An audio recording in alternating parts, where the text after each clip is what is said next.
watching Shalom TV, celebrating Jewish culture. Funding for Shalom TV has been provided by the following.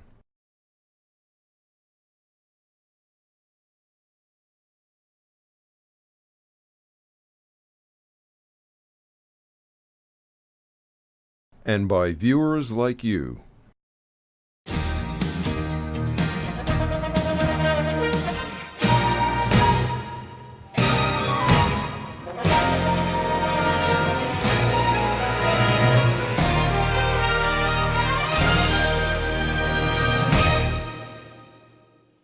Well, the beginning of 2011 has been marked by cascading unrest in the Arab world, first in Tunisia and then spreading to Egypt in opposition to the 30-year regime of President Hosni Mubarak.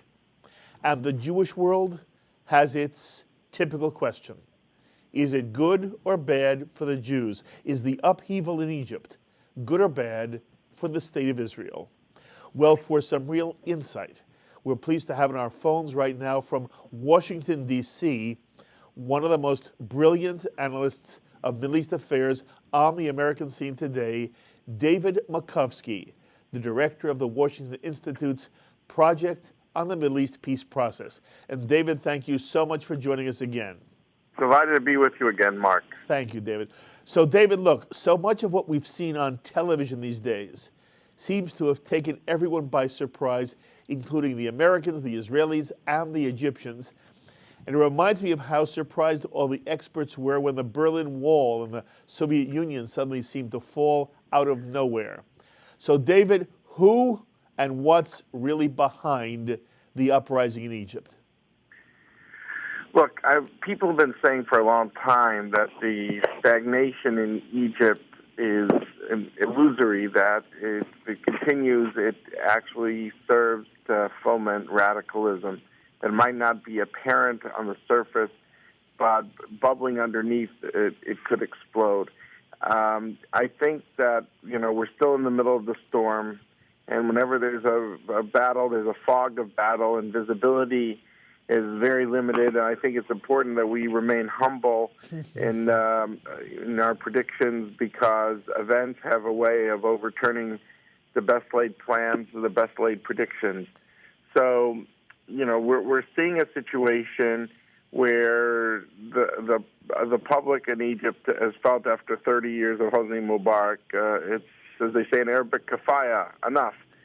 And basically the question is, what follows after Mubarak? We've been witnessing, these horrible clashes on the streets. Lately, journalists have been targeted as well. Foreign journalists. Makes one wonder if this is just the opening round for more intensified clashes that the regime hopes will not be too visible in the West. But I think that's not going to happen in this age of where everything is visible. So, I think President Mubarak has put the Egyptian military in a very, very difficult position. In the beginning of the week, the military was flying high because it stayed above the fray. It didn't shoot at the protesters. And I think if the administration got its wish, Mubarak would step aside in favor of Vice President Suleiman, who is well respected, I should say, in the United States, also in Israel, because he's a very known quantity, someone who has been the point man on all peace issues with the Palestinians, has worked with Israel, also in containing Hamas. So I think there was a hope that the amount of military ties that the administration has with the Egyptians would be such that the message would go to Mubarak to step aside. Clearly, Mubarak has some wounded pride here. He feels he's devoted his life, and he doesn't want to be shoved off the stage this way. And the question is there a way to basically, to make that exit, much more graceful? So we'll have to see how things play out. But I think with Mubarak, in my view, by keeping by standing pat. He's putting the military in a squeeze because the military has to decide if the clashes are protracted, they're not above the fray anymore. The public will say, "Why aren't you defending the people?" And if they don't do anything, they look impotent. So what looked in the beginning of the week as a clear U.S. strategy to have the military play a more dominant role is more uncertain as the week comes closer to an end. David, many on American television talk show hosts are suggesting that this is a popular uprising, that the people are now clamoring for freedom and democracy within the Arab world. Is that your sense, that we're seeing a call for democracy, or is it possible that what we're seeing is something that we saw in Iran when the Shah of Iran fell in 1979, and then the Ayatollah Khomeini came to power, and a pro-American, pro-Western country became a fundamentalist Muslim state that became the enemy of the West and of the United States? Do you fear we're likely to see the same thing happen again here in Egypt? The fear is that what looks to Americans as Berlin 1989, a liberal revolution, could it go into Tehran 1979, where Right. a disciplined, organized force was able to shake off the liberal protesters. People don't even remember that the president of Iran was a fellow named Bani Sadr. But by 1981, he was ousted by the Iranian Majlis, the Iranian parliament, and Ayatollah Khomeini was made commander-in-chief. That's not the way the Iranian Revolution began. That's why I think the key is the center of gravity of the military. How strong is it? How respected, how credible is it in taking the reins? If it is, it's the most respected institution in Egypt so far. And that could be a difference from Iran, but we don't know. The 2005 revolution in what's called the Cedar Revolution in Lebanon started as a flowering of liberal democracy. Everybody was hopeful. In 2010, Hezbollah basically staged a coup against the existing government. So in the Middle East, this is a very turbulent transition. We hope over time democracy sorts itself out. But there's no guarantees. And the biggest fear, of course, is the Muslim Brotherhood. They're unknown. The media likes to say how they are against violence. But I think it also should be pointed out that they have been living in a Mubarak state. They've been living in a police state. So what, they're for violence in a police state? Doesn't exactly work. So they've been constrained. And what we don't know is, as their political space would grow, does their desire to dictate events grow? Are they just being tactical by hanging back?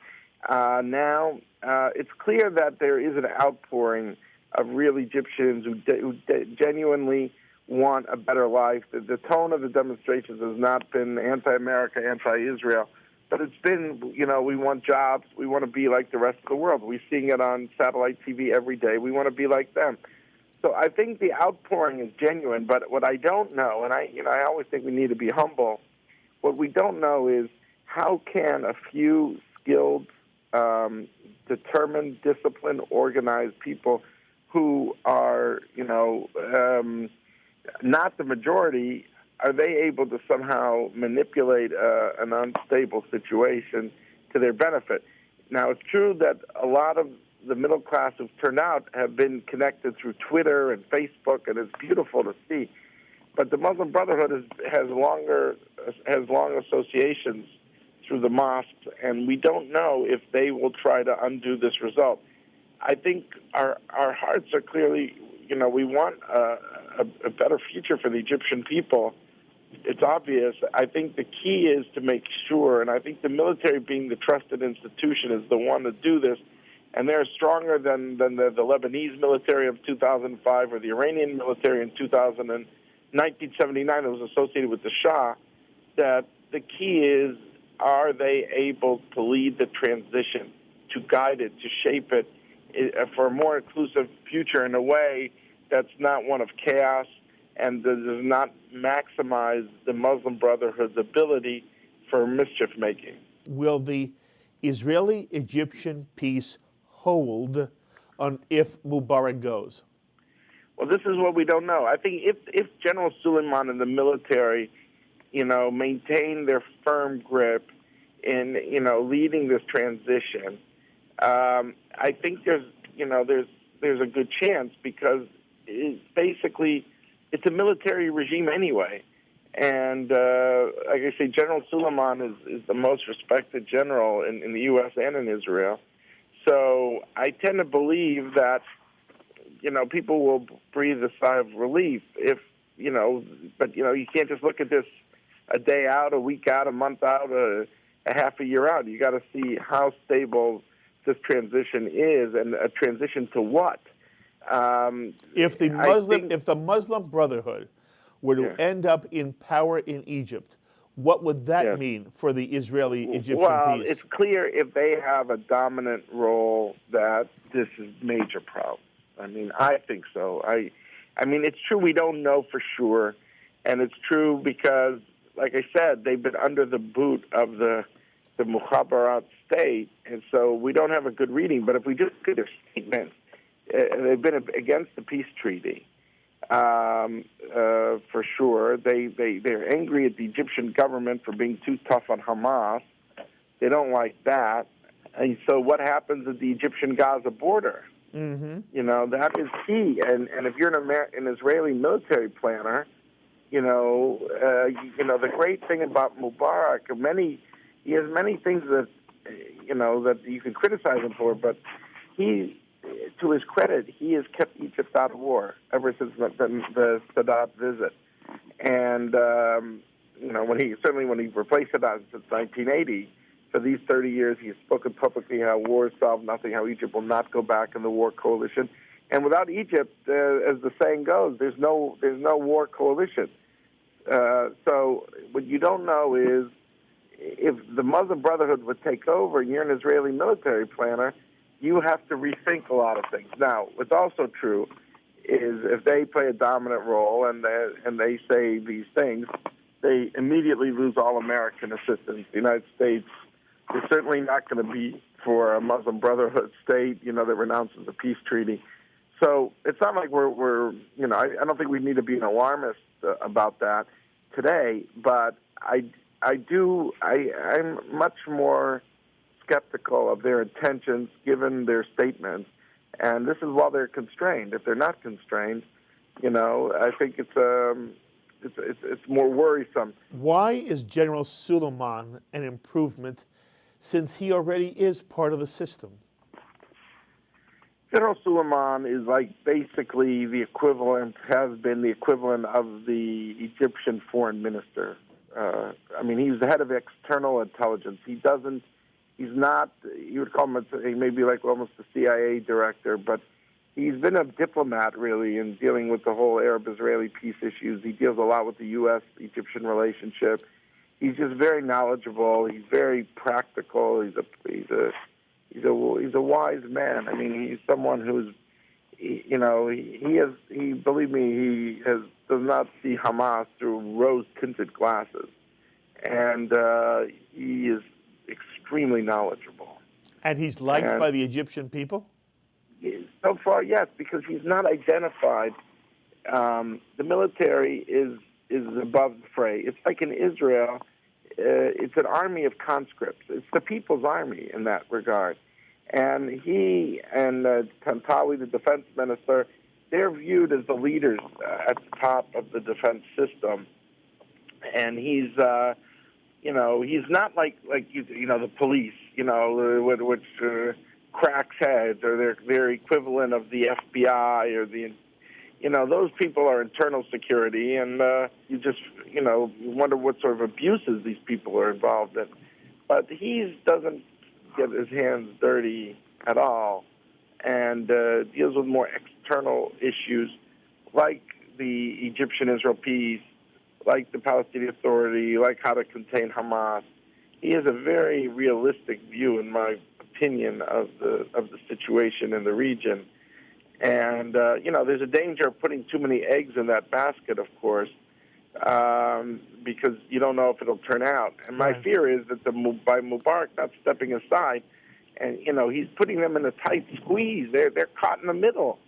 He's been the commander in chief. They want to listen to him, but on the other hand, they don't want to shoot at protesters, and they're very popular with the public because they are not viewed as an extension of Mubarak, but rather as an extension of the people. So the question to me, Mark, is how long can they preserve that special stature that they have built up? If the clashes intensify and you're in the middle of the clashes, at a certain point you're going to alienate people. Exactly. David, we've also heard the name mentioned on television, Mohamed ElBaradei. What do you know of him, and what's that all about? Well, Mohamed ElBaradei is become the focal point for the opposition. He won the Nobel Peace Prize. That gives him kind of instant stature. He worked at as the head of the International Atomic Energy Agency. He appears as someone who is a reasonable candidate to lead Egypt forward. There have been issues with him, with the U.S. and Israel have had with ElBaradei, and but it's been in the realm of policy disagreements. Some wonder, is he going to be an Erdogan figure, a Turkish leader who, very Western in certain ways, very slick, someone who wants to improve the Egyptian economy, someone who wants to take it in a more populist direction. He's been very critical of Israel. When he was head of the International Atomic Energy Agency, the United States had some issues with his handling of the Iranian nuclear issue. On the other hand, he's said nice things about a Christian, they should be able to be a Christian leader of Egypt too, which is unheard of. Somebody would talk that way. So when it comes to domestic issues, he's more of a liberal, I think, and in a good way.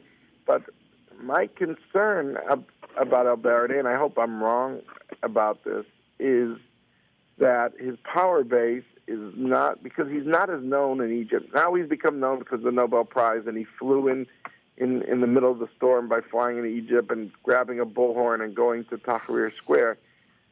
But the fear is that because he's lived most of his life outside the country, his power base is going to be very limited, and he will need the Muslim Brotherhood more because he's not the military. He doesn't have that base. And that's the part we don't know. It was interesting that the first day when the whole thing surfaced about Suleiman saying he would meet the opposition, the Muslim Brotherhood said ElBaradei is our representative, and then they changed their mind. So what you don't want to fear is, does he become beholden to the Muslim Brotherhood? David, earlier today as we speak, Mubarak granted an interview to ABC television in which he said that President Obama is a good man, but that the president does not understand Egyptian culture or the nature of the chaos that would follow Mubarak stepping down from office. How do you assess President Obama's handling of this crisis in Egypt and Obama's calling for Mubarak to step down? Look, he hasn't used those words, but basically everyone has heard him say that, even though he's never said it. He said the transition should begin now, which, does that mean Mubarak leads the transition? We don't know. Probably not. Look, he's in a rough position, Obama, because he wants to say that if the Arab people rise up for democracy, he's with them. And he identifies with their aspirations for a better life, which you would want any American leader to do, because that reflects also American values. The question is if he was being a little unceremonious to Mubarak, given all he's done, and that he was an ally of the United States. Of course, Obama doesn't want to emphasize that point because the crowd is so against him, and the president wants to be a bridge, I think, to the Arab world, the Muslim world, and doesn't want to emphasize that part. But that is being interpreted by some Arabs as a lack of graciousness that is an issue. when your audience listening to you as president is not just the street in Egypt, but it's all the other Arab allies the United States has in the Middle East. What are they hearing? So anything you say to the Arab, the Arab allies will say it's too much, and anything you say is too little for the Egyptian street. So you're trying to calibrate that, and that's what I think the president was trying to do. I think he could have been a little more gracious to Mubarak for the good he's done with America, and I think that would have sent a clear signal. It's clear that Mubarak has some wounded pride. He feels he's devoted all his life to the country, and he's been a devoted friend of the United States, and he's like being just kicked in the pants and, thrown out of the window. I don't usually like to think of the personal ego in this, but I think you have to assume that here. So I want to pick up on this idea.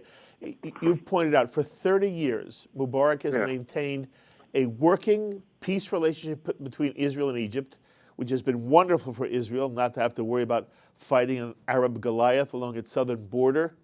And it seems that Israel is critical of the president.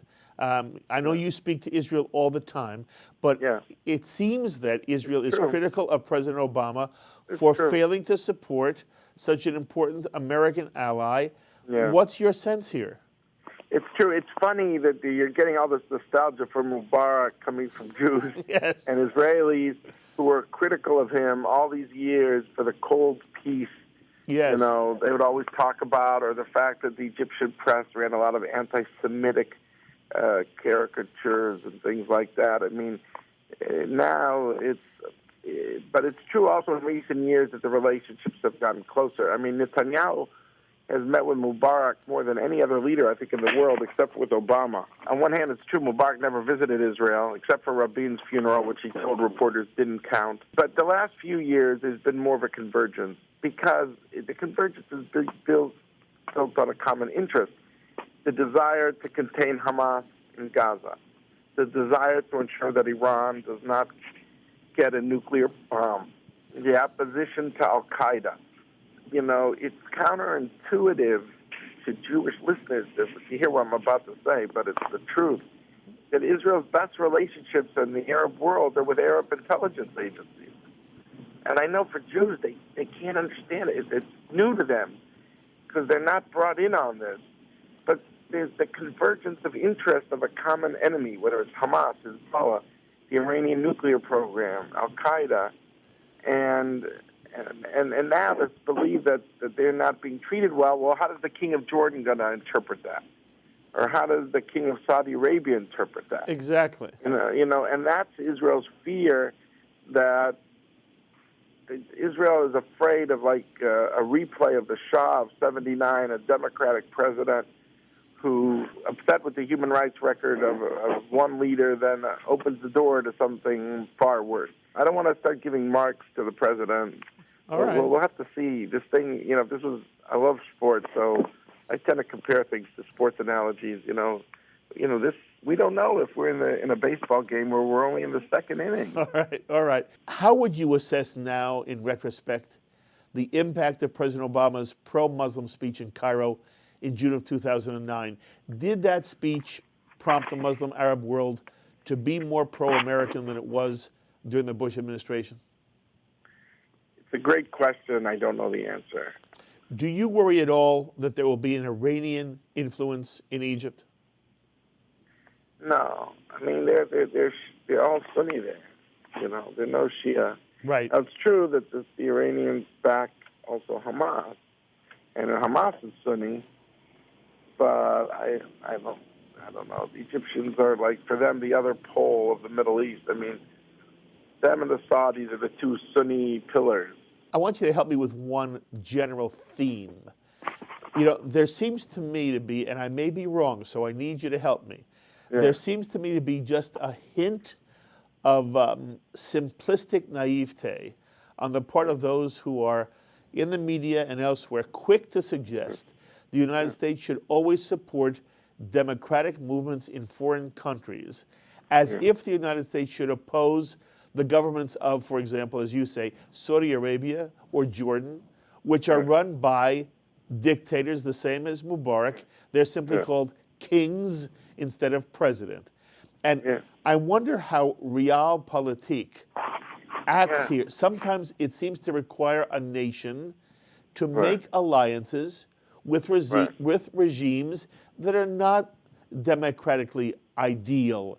And in some way, David, I almost feel I'm watching an Orwellian play in front of my eyes, that yesterday's ally, the president of Egypt, is now today's dictator. For years, the word dictator has never been applied to Mubarak. Suddenly, it's taken for granted. He's a dictator. Joe Biden was asked on the NewsHour if he's a dictator, and he said, no, he is not. Is he a dictator to you? No, look, I think that there's, it's important that whatever you do, you try to do behind the scenes in certain messages. I think the public tone needs to be mindful that you're not just talking to the Egyptian protesters, people like that. You're also thinking of your friends as well, and you need to balance it, and not seem that you're throwing somebody off a cliff. That you need to balance it carefully. And look, what all I could do is I do interviews on NPR and other places, and the New York Times, the Washington Post, the Wall Street Journal, and I say the same thing. That I would hope that this will mean a better life and a more inclusive future for the Egyptian people, and that in the long run is good for everyone. But we should be mindful that there are forces out there in the Muslim Brotherhood who have made statements that are frankly destabilizing to the Middle East, and we should not believe that this is a black and white situation, because with them out there, this is something we need to be mindful of, and the regional picture could be much gloomier. That if you just say you'll stick with Mubarak forever, you're going to pay a price. You're going to pay a price in radicalizing the public, and the key is to avoid that.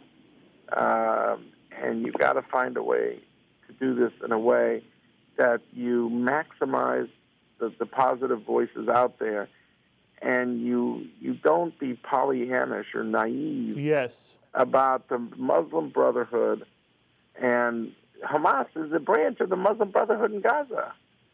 And I just don't share people's enthusiasm for them. Oh, well, they're small. Oh, well, they're not for violence. I say this on all the shows. I know what they say, and their actions might be constrained because they've been living under the thumb of a police state. They had no choice. But they had no choice. They'd be crushed. So let's be clear that not everyone out there are favorable people. When you talk to Israelis, what do they express to you as their greatest fear? Brotherhood. Mm-hmm.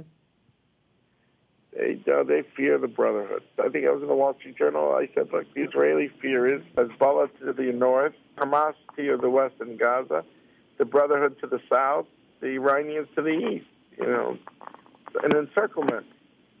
And the problem is that the moderates, sometimes in the Middle East, don't seem as committed to their course as the fanatical few. But if a few people are fanatical and determined and organized, disciplined, they have those connections, they are able to change the picture.